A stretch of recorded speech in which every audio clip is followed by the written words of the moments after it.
Nina ene chama Wuntumi ho sensem ye ba fiti na no fiada ejoda ene ayeka sei sabrede se ehe na chama Wuntumi ewo MPP4 se wo mu nim fisemra no na ne ho dodo no abra na owo EOCO office nti ekoba se wo so kokopiem ewo hospital no kwaje ayarehwe hospital kwa wo mo de ne ko ni lawyer apia kubi eba kire se hospital ne de wo mu nim baby kura wo mo de ne ko poten na same no ka sei efiatras nega so ababonten abekire ne ekoso ewo chama Wuntumi ene MPP ntem nipa wo share nti ene chama Wuntumi eho akwakoka dwam wo kire se honorable Ken Akompreko Agyapong waye no ho anoma kokone okwa tifiko hunu so na aba nafo na aba bebisa se eye hwan ene ehunu so ne die nti ena ma yesi se efiatras nega ode sansemi etudwa too much G8 so ene wani gu so wo hwe mesro no me subscribe button so na de bell na ka ho se na be na upload no tumpe woni first person ya wonsa ebidi kan akabi na busu ase e body area yensem no wani fiti na anu hwe da yin na hu se ne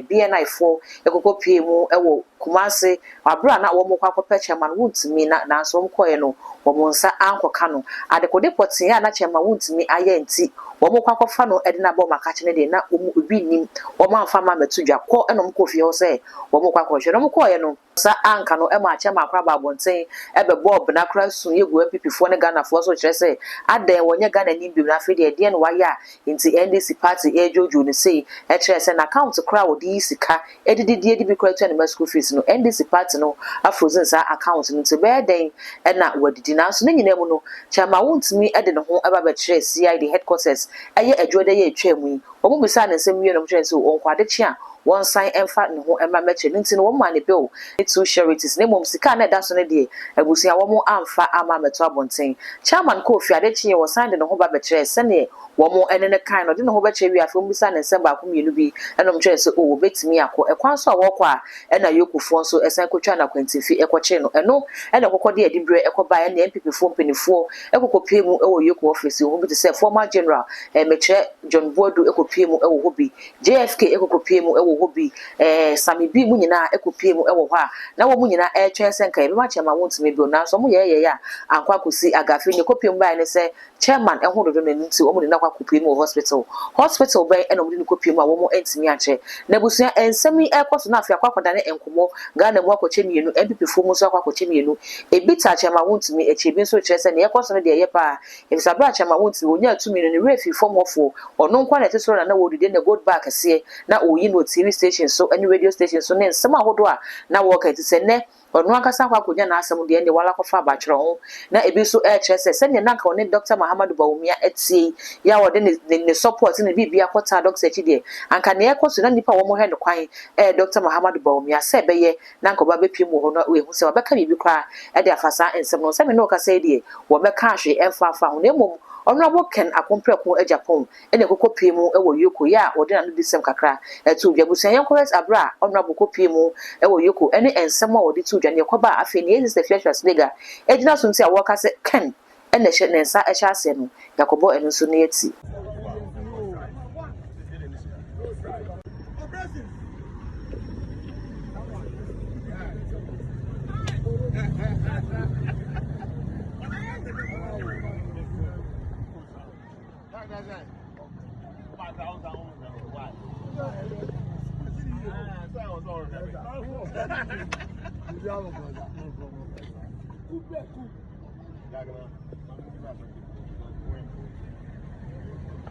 So you're welcome, sir. Honorable, You're welcome. Honorable, you're welcome. Yeah.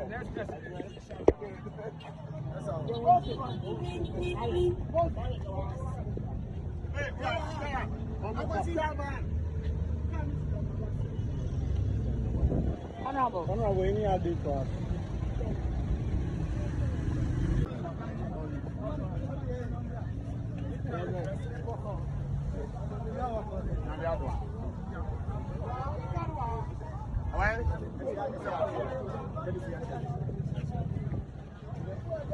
so pure chairman mutu chairman akugbe no size ogboro no size number one no size 20 other back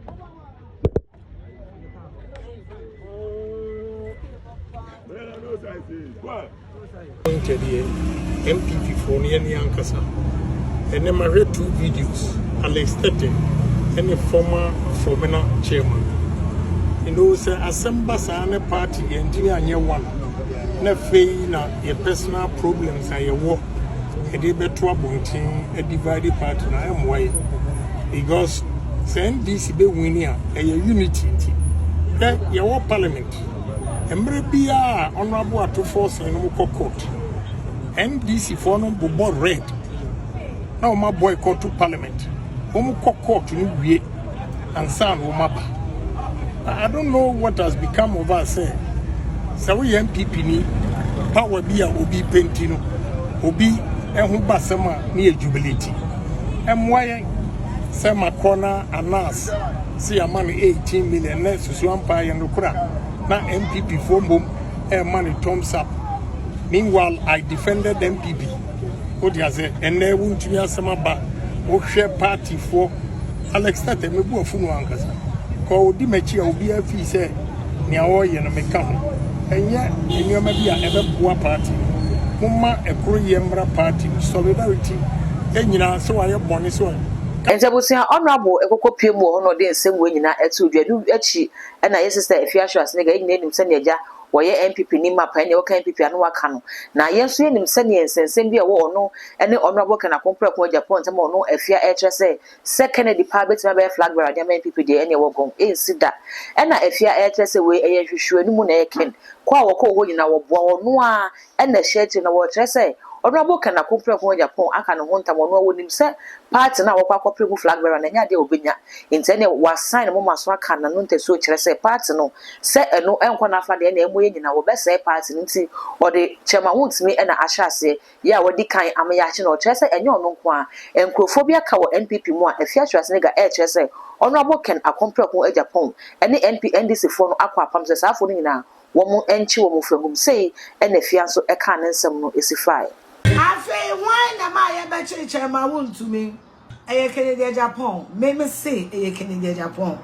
na eleche ma Wuntumi pe eno mo be chiro medical catcher mo say Kennedy Agyapong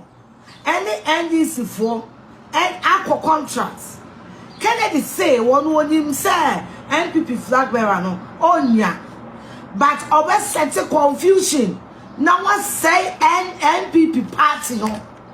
me ma be catch am Kennedy say on himself flag bearer no nya but on wire contracts ni sika kodikam Kennedy ni sika kodikam and to promise or their NDC for and because solid information somebody send this in the same watching you know they said this year was see no kati anko for and the old Julius anko for and to obi e kasa one would nkomo pa and to Kennedy akoshe NDC for bon se waden to yane basa ebe si MPP nim na ono dia jinisika na one number 1 Wuntumi because Wuntumi is supported by Umia ane enti no Agyapong ya no enye EOCO for na namon eye the enemy within Kadimachi the enemy within the Kennedy Agyapong say oba stripping Wuntumi naked for going to support Bawumia and information that Kennedy war ema Wuntumi na no omo dey call EOCO we see the enemy within tro tia we na Ghana for ebisa se eden na honorable wo benye frame se nensa ehya chairman Wuntumi ekire mu aden na be benefit ni wo epenifo se etia ne tia enka eno entre se be before emefa nkodi ewom se chairman Wuntumi de no support ekokoma Bawumia de na so honorable NPP ni na nsam kopie wa wakan ne kire se me ye NPP ni na internal matters bo ye ntam ne kire se obi ho ba asem a wo se ye ma yesi etochirim ne ye je ntine ekoso no enye ade papa so obi ho kire na wo se nyina ye ba bebom se osoro man ye bo asa nipa ko nte de nti na afiatwa snega ejina so a wo ka ne se we no ne afiaka ne Ghana fo nso aka eniedian na won so wo a wo kan edifa sa ensemi wo susu se ne ekoso yi honorable betwe de Sasha say ana ne okokoye wo hoy enkroko de John bi na okoko ebi so ebisa se Dr. Muhammad Bawumi akra wo wen fi se ensemi si ya besi ne ye nti na no kasa statement bi akra mponso MPA enfi na kache emmae enu nti ne ekosi wo support ana se de na ekoso no so ayedi ni nyina no eye consensus Ghana for mesrew se wo beja won so wo de e wo video yi ase e de ma no mi asa subscribe button so eye too much gh eye kai na fa be won ka ho se na be na upload ni to mo a when the first person here was every kind akabi all the social media platforms so kwa too much gh oh subscribe no like ya share. I thought my ailment was medical, but no, until my daughter dragged me to this hospital.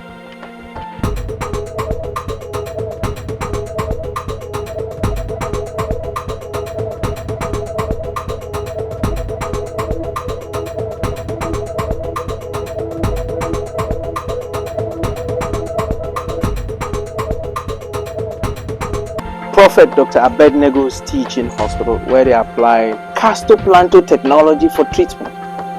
And by castoplanto, I mean spiritual treatment. So, in all,